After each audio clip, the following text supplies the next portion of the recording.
La tension monte depuis quelques mois par rapport justement à cette présidentielle de 2019. Plusieurs candidats sont éliminés, en l'occurrence Khalifa Sall, l'ancien maire de Dakar, et Karim Wade, l'ancien ministre.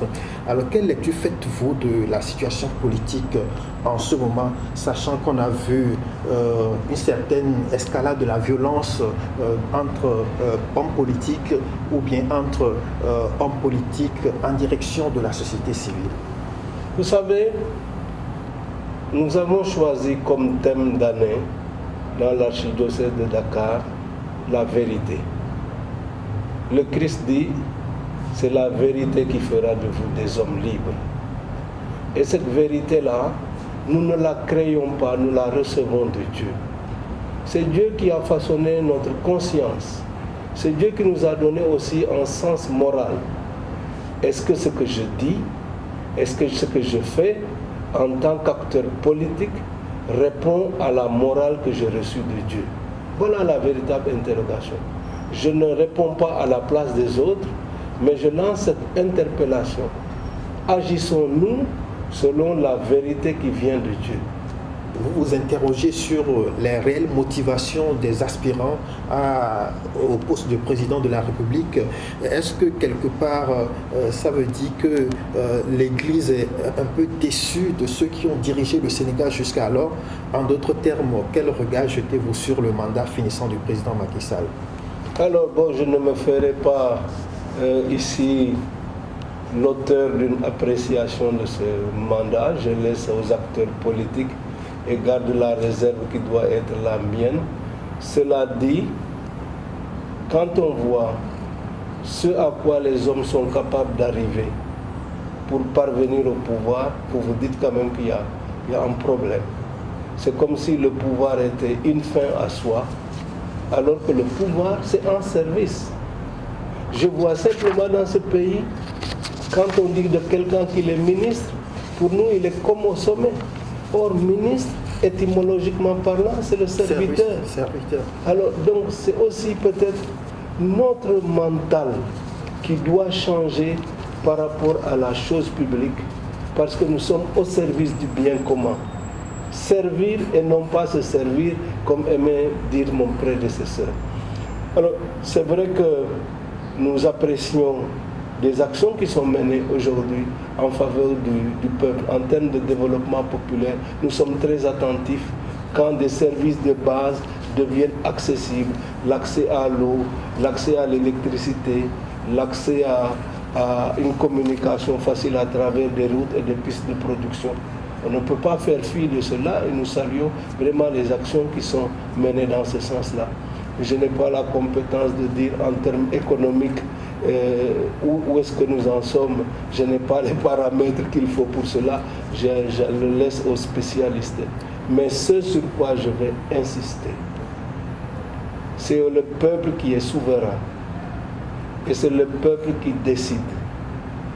Laissons au peuple le soin de décider qui il veut choisir pour le gouverner. C'est de sa prérogative essentielle. Alors, sur le fonctionnement des institutions de la République, vous n'avez pas une appréciation? Bon, j'ai une appréciation globale. Je pense qu'on peut mieux faire. Et je pense surtout que dans ce pays, on devrait faire preuve davantage de discipline dans tout ce que nous faisons, qu'on n'instrumentalise pas les structures, ni les services, ni même la religion, mais qu'on ait le souci de se mettre au service des autres. C'est toujours le même problème qui revient, la préservation et la promotion du bien commun. C'est cela qui peut assurer un développement de tout le monde. Alors, si aujourd'hui, le pape Benoît XVI d'ailleurs l'a dénoncé dans Afriché Mounous, c'est le document qu'il a sorti à la suite du deuxième synode consacré à l'Afrique. Il faisait le constat que la gestion d'après-élection en Afrique continue à poser des problèmes. Il faut qu'on se donne les moyens de scrutin transparent, juste, pour que vraiment ce qui sort des urnes soit le verdict populaire, ce que le peuple a décidé pour son avenir. Cela me paraît important. Et ça veut dire que quand les gens vont aux élections en Afrique et que vous entendez certains dire qu'ils vont l'emporter dès le premier tour, c'est inquiétant. On l'a entendu ici même au Sénégal. Bon, ça peut être dit sur la base de sondages, etc. On cherche aussi à intimider l'adversaire. Il y a des techniques pour cela, de campagne, etc. Bon, mais cela ne doit pas dicter le résultat concret des urnes, qui doit sortir précisément de la vérité des urnes et pas d'ailleurs. Excellence, Monseigneur Ndiaye, être archevêque de Dakar, c'est aussi être près du centre du pouvoir, qui est Dakar, la capitale. Est-ce que cela implique-t-il des obligations politiques particulières? Oui, on peut le dire. Il y a certainement des incidences politiques parce que, bon, à la tête d'une communauté, je me dois aussi de pouvoir préserver les intérêts de cette communauté et de pouvoir me faire l'écho aussi de ses besoins. Comme de remercier aussi pour la manière dont ces besoins-là sont pris en compte. Cela dit, je me suis rendu compte en arrivant à Dakar du rôle éminemment politique, entre guillemets, de votre fonction, de la fonction d'archevêque, parce que vous rencontrez effectivement des hommes d'État, des politiciens de tous bords, parce que j'en reçois beaucoup, de tous les partis, qui viennent me voir, qui exposent leur programme, qui s'inquiètent de ceci, qui font l'analyse de cela, comme je rencontre aussi des gens du pouvoir.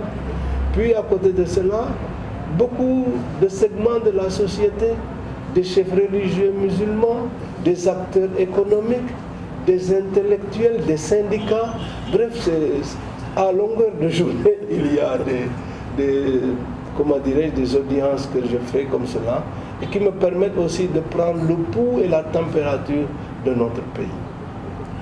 Et comment vous vivez tout cela? Parce que je rappelais en début d'entretien que vous êtes archevêque, vous êtes plutôt évêque pendant près de 20 ans. Et l'expérience de l'archevêque, c'est peut-être 4 ans environ. Oui. Comment vivez-vous cette différence entre vos deux fonctions? Alors j'ai une grande nostalgie de Kaolack. D'abord, je dois dire, j'ai beaucoup aimé le cadre de Kaolack qui est un diocèse où les chrétiens sont une infime minorité, ils représentent 1% de la population. Mais bon, avec des petites communautés très attachantes et qui sont bien en harmonie avec les populations locales. Les défis à Dakar, c'est le nombre. Oui. C'est parce que d'abord, les 3/4 des chrétiens du Sénégal se trouvent dans l'archidiocèse de Dakar. Donc on a de fortes communautés. Et aujourd'hui, ce qui m'interpelle le plus, c'est la banlieue dakaroise, où nous avons les plus grandes communautés, où nous devons fonder des paroisses. Nous n'en avons pas les moyens matériels.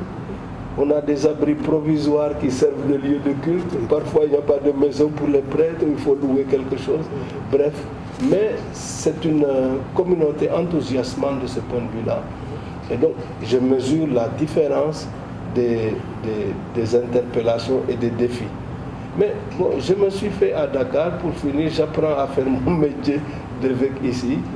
Et je me réjouis de toutes les personnes que je rencontre, qui m'aident aussi, non seulement à entrer en dialogue avec elles, mais aussi à prendre mieux conscience des réalités sociologiques sénégalaises. Alors, vous disiez tantôt que voilà, l'Église entreprend un certain nombre d'actions pour préserver l'harmonie, la paix sociale. Mais est-ce que ces actions-là sont vues? Est-ce qu'on voit que l'Église est active? Il y en a qui sont visibles, d'autres ne le sont pas. Lesquels sont visibles? Et je pense que quand le président de la République nous reçoit, par exemple, et que nous pouvons échanger avec lui sur un certain nombre de dossiers concernant la nation, bon, nous en faisons un bref résumé devant la presse, mais le gros de la discussion, c'est ce qui se passe entre nous. Et de ce point de vue-là, je dois saluer l'accueil et l'ouverture que je trouve toujours chez le président de la République pour pouvoir parler avec lui. J'ai, par exemple, été très touché par le fait que notre diocèse ayant abrité la conférence épiscopale Sénégal, Mauritanie, Cap-Vert, Guinée-Bissau, le président nous a reçus, les évêques, en présence du Premier ministre et puis d'autres ministres qui étaient là. Je pense que là c'est une marque de déférence et nous avons pu aussi lui partager nos préoccupations, notre prochain message de carême et d'avoir trouvé aussi une oreille attentive que je veux saluer. Excellence, prenons en compte ce que vous entendez éventuellement de la part des fidèles ou des Sénégalais ordinaires. Vous arrive-t-il de dire aux autorités, écoutez, ce que vous êtes en train de faire là, vous n'êtes pas sur la bonne voie, le peuple n'est pas content? Oui, peut-être pas sous cette forme directement, mais nous efforçons de rendre attentifs à des priorités ou à... C'est pas seulement que le peuple n'est pas content, mais le peuple peut même être victime de dérives. Je pense que dans ce pays-là, un des grands défis, c'est quand même qu'on accepte de cheminer avec une certaine discipline. Chacun veut faire à sa façon et n'entend pas se faire dicter la loi. Et le problème du Sénégalais, c'est toujours comment il va contourner la loi. On ne peut pas avancer si on n'accepte pas un minimum de loi entre nous. En plus, il faut oser la vérité, dire la vérité. Je me souviens d'un pasteur qui a servi ici et il parlait du tempérament reptilien du Sénégalais. On est toujours là en train de tournoyer, de louvoyer. Non. Osons aussi la vérité, parce que c'est la vérité qui va faire de nous des hommes libres. On ne peut pas vivre dans le mensonge ou le masla. Il faut être capable de dire non, ça, on n'est pas d'accord. Mais le masla justement, je ne sais pas si on doit le traduire par tolérance, mais je pense que certains Sénégalais en font l'apologie. Oui, mais l'apologie, je ne le ferai pas parce que ça peut participer d'une certaine miséricorde, mais ça peut être loin de la condescendance, ça peut être de la complicité. Et on ne doit pas être complice de ce qui n'est pas bon.